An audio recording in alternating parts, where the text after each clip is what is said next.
Oi pessoal, tudo bem? Hoje vamos falar um pouco sobre o café. O café é uma bebida produzida a partir dos grãos torrados do fruto do cafeeiro. Ele é usualmente servido quente, mas também pode ser consumido gelado. O café é um estimulante por possuir cafeína.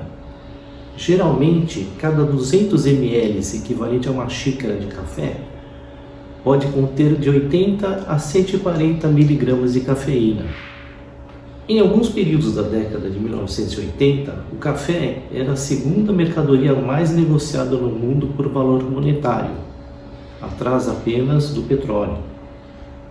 O café é originário das terras altas da Etiópia, num local chamado Cafa, porém seu nome é proveniente da palavra árabe gahwa, que significa vinho, e por esse motivo ele era conhecido no século XIV, quando foi introduzido na Europa, como o vinho das Arábias. No Brasil ele foi introduzido em 1727 por Francisco de Melo Palheta, após ter obtido a planta na Guiana Francesa. Conta uma lenda que um pastor chamado Caldi observou que suas ovelhas ficavam saltitantes e conseguiam percorrer longas caminhadas, longas trilhas, ao comer as folhas e os frutos do cafeeiro. Ele experimentou os frutos e sentiu maior vivacidade. Um monge da região, informado pelo fato, começou a utilizar uma infusão de frutos para resistir ao sono enquanto orava. Desde então, o café passou a ser usado como estimulante, sendo que lhe é atribuído a capacidade de melhorar o desempenho físico e cognitivo. Mas será realmente que o café pode melhorar o desempenho pessoal? O café pode fazer também mal? Quais são os benefícios e os malefícios do café? O tema de hoje é café e desempenho pessoal. Eu sou o Dr. Paulo Barros e nós somos da Barros e Barros Médicos Associados.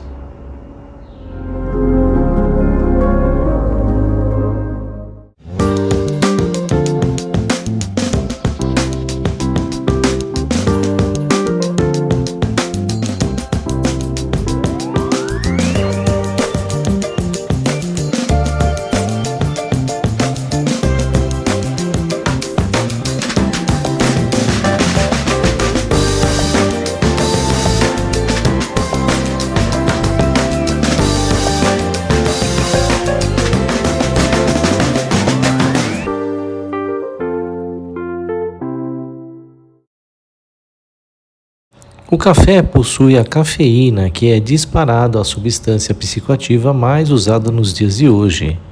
O seu uso diário faz parte da cultura do uso junto à diversidade dietética em todo o mundo. Existem diversas maneiras do preparo do café e que, na maior parte das vezes, é ingerido após as refeições. O uso do café traz consigo toda uma circunstância social onde há um contexto para o seu consumo e que, em grande parte das vezes, torna-se um evento social. Existem diversas denominações do café em suas variadas formas de confecção e estes fazem parte da cultura regional. No sudeste do Brasil, chama-se uma média quando o café é consumido em proporções iguais com leite junto a uma camada de espuma de leite sobre a mistura. O café também é importante na economia global, além da influência política ligada aos aspectos financeiros. No Brasil, os seus produtores tiveram e ainda têm importante participação política nos primeiros 30 anos do século XX. Esta participação era tão importante que o seu principal estado produtor na época, que era São Paulo, juntamente com os produtores de leite de Minas Gerais, exerciam o que ficou conhecido como a política do café com leite. A cafeína pode melhorar vários mecanismos cognitivos e comportamentais associados a esporte, exercícios e desempenho cognitivo, incluindo estado de alerta, concentração, Melhora nos níveis de energia e sensação de fadiga, relatada pelo próprio usuário. Normalmente, os efeitos ergogênicos da cafeína foram observados com dose variando de 3 a 9 mg por quilo de massa corporal. Vamos falar agora sobre os efeitos que o café exerce no sistema cardiovascular, respiratório, endócrino, metabólico, gastrointestinal e sistema nervoso. Cafeína acima de 120 mg ao dia aumenta a pressão arterial em indivíduos que não desenvolveram ainda tolerância. Estudos experimentais epidemiológicos em grandes populações com exposição prolongada à cafeína geralmente não mostraram associações entre consumo de café e pressão arterial. Vários estudos que relacionaram o consumo de café com risco coronariano destacaram que este risco somente esteve mais intenso quando o consumo foi maior ao equivalente a 5 xícaras de café ao dia. Ao contrário, doses menores têm mostrado em outros trabalhos resultados positivos. A cafeína é arritmogênica e pode ocasionar ectopias ventriculares em quem já teve quadro semelhante anterior. Existe a relação com arritmias atriais sustentadas em pacientes que já tiveram episódios dessas arritmias prévias. Não há relato de evolução coronariana alterada naqueles que já tiveram doença coronariana prévia, e nestes também o café não alterou a tolerância aos exercícios e nem se relacionou com quadros isquêmicos posteriores. As alterações no metabolismo lipídico serão comentadas quando falarmos à frente sobre os efeitos metabólicos do café.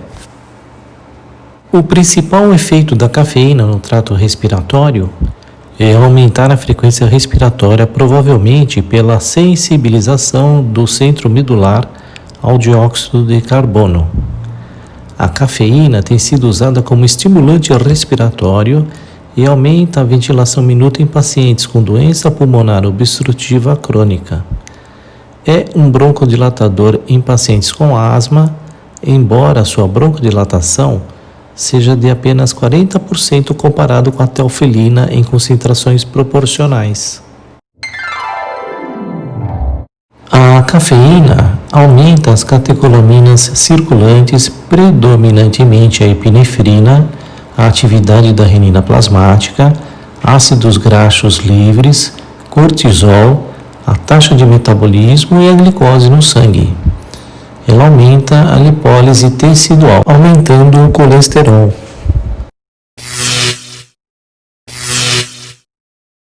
A cafeína estimula a secreção gástrica de ácido e pepsina.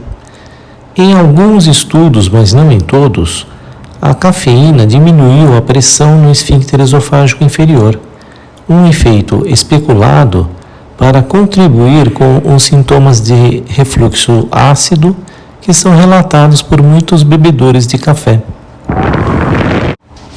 A cafeína é principalmente um estimulante, aumentando a excitação e a vigilância, reduzindo a fadiga e diminuição do tempo de reação motora para algumas tarefas.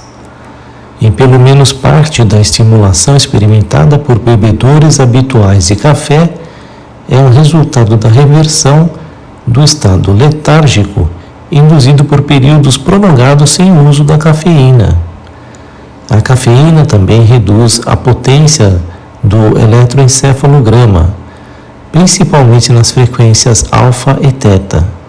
Em doses mais altas, a cafeína pode causar ações adversas como nervosismo, inquietação, ansiedade e insônia. São os chamados efeitos adversos. Em alguns indivíduos, a cafeína pode ser responsável pelos efeitos ansiogênicos, enquanto outros são susceptíveis a sua capacidade de induzir distúrbios do sono e insônia, e esses efeitos podem ter ramificações substanciais na qualidade da recuperação do exercício, treinamento e preparação para competições esportivas ou treinamento geral. As alterações vasopressóricas e cardíacas já relatadas também são descritas como efeitos adversos quando a cafeína é ingerida em altas doses. A cafeína consumida regularmente e diversas vezes ao dia desenvolve o fenômeno da tolerância. O consumidor assíduo do café que sente ou refere sensação de bem-estar com seu uso, referindo uma certa euforia, passa às vezes a necessidade de doses cada vez maiores de café para manter esta sensação. Também a sua abrupta interrupção pode ocasionar um efeito de abstinência do café, onde o indivíduo apresenta sintomas de alterações em frequência cardíaca, agitação ou sonolência, fadiga, depressão, dor de cabeça e alterações gastrointestinais. A explicação para este fenômeno ocorre pelo aumento de receptores de adenosina no sistema nervoso central provocado pela cafeína. Concluindo, há uma grande variação de magnitude e uma série de respostas a tarefas de exercícios e habilidades cognitivas frente ao uso da cafeína. Esses resultados apoiam a noção que as variações psicológicas associadas ao consumo da cafeína interferem nos resultados, tanto a que se refere no desempenho físico como o cognitivo.